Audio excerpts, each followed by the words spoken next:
Some shambolic defending from Real Madrid saw them miss the chance to climb up to first in La Liga as they fell to a chaotic 2-1 defeat to Villarreal on Saturday. This match didn't go Carlo Ancelotti's way.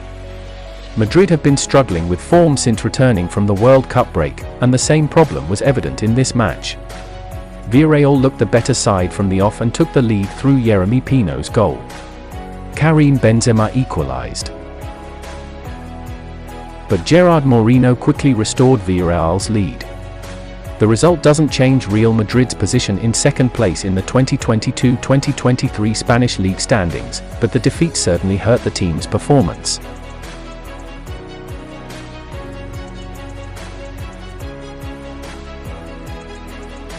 Real Madrid succumbed to their second loss of the 2022-23 La Liga season as Villarreal secured a 2-1 victory over the champions at Estadio de la Ceramica.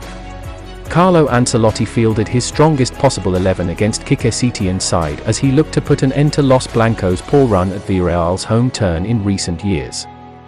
With the defeat, Real Madrid spurned a great chance to move to the top of the table, especially with Barcelona facing a tough challenge against Atletico Madrid tomorrow.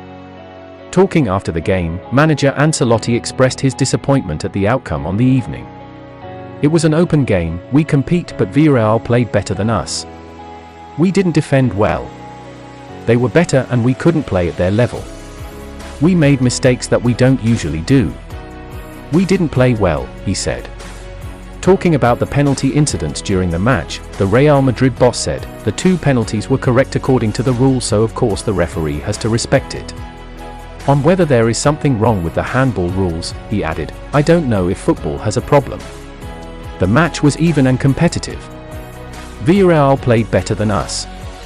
We didn't defend well, there were spaces between the lines. They played at a high level."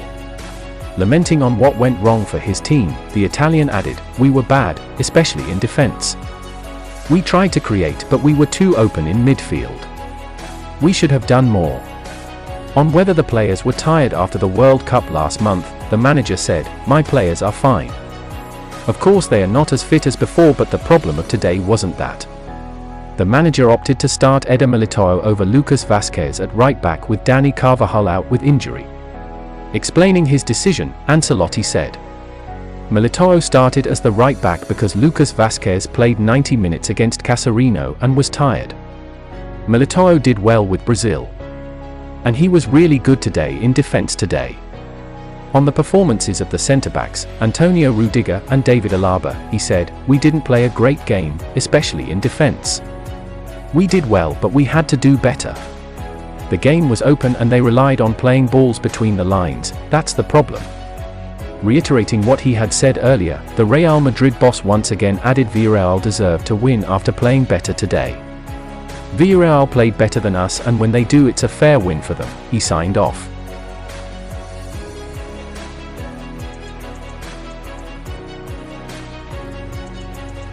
Real Madrid's Karim Benzema moved level with the legendary figure of Alfredo Di Stefano in La Liga's scoring charts with a penalty against Villarreal on Saturday.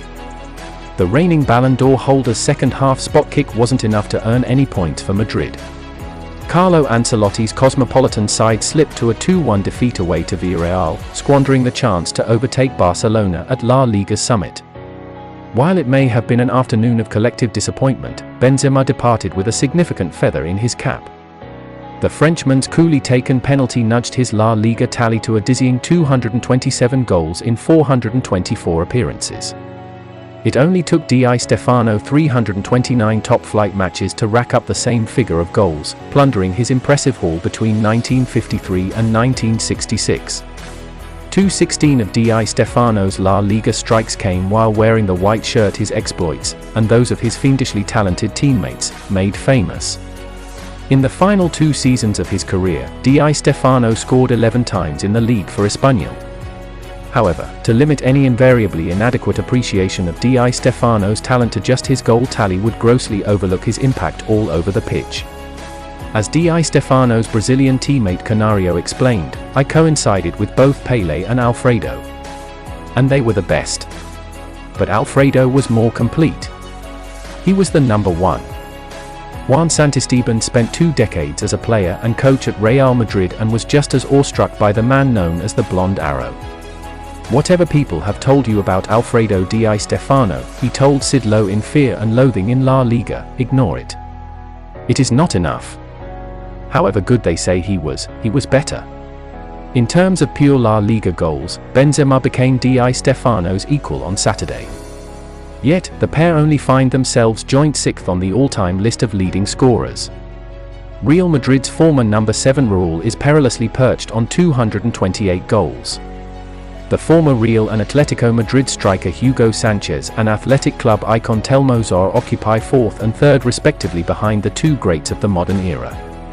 Cristiano Ronaldo racked up 311 La Liga goals in just 292 games before heading to Juventus in 2018.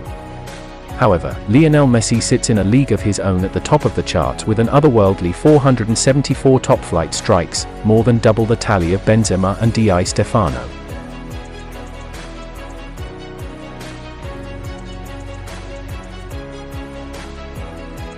Real Madrid goalkeeper Thibaut Courtois has never been one to hide when times get tough at the Santiago Bernabeu, and following Saturday's disappointing defeat against Villarreal, the Belgian stopper proved this once again.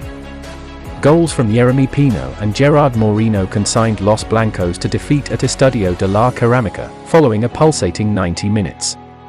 In the aftermath of the match, Courtois spoke to the media, as per MD, and highlighted key areas that the team failed on during the loss. "We didn't start the game well, we had several turnovers and that allowed them to get into the game. We had some counters that we did not finish and that meant that we arrived at halftime goalless. In the second half, we started even worse." Despite the disappointment, Courtois was keen to state that the team must remain focused as there are still plenty of games remaining, despite Real Madrid missing their opportunity to overtake Barcelona. "We have to stay calm, but obviously it's a tough defeat. We are still halfway through the season, so we must not make things worse." Los Blancos' attention now turns to the Supercopa as they take on Valencia in the semi-final stage on Wednesday in Saudi Arabia.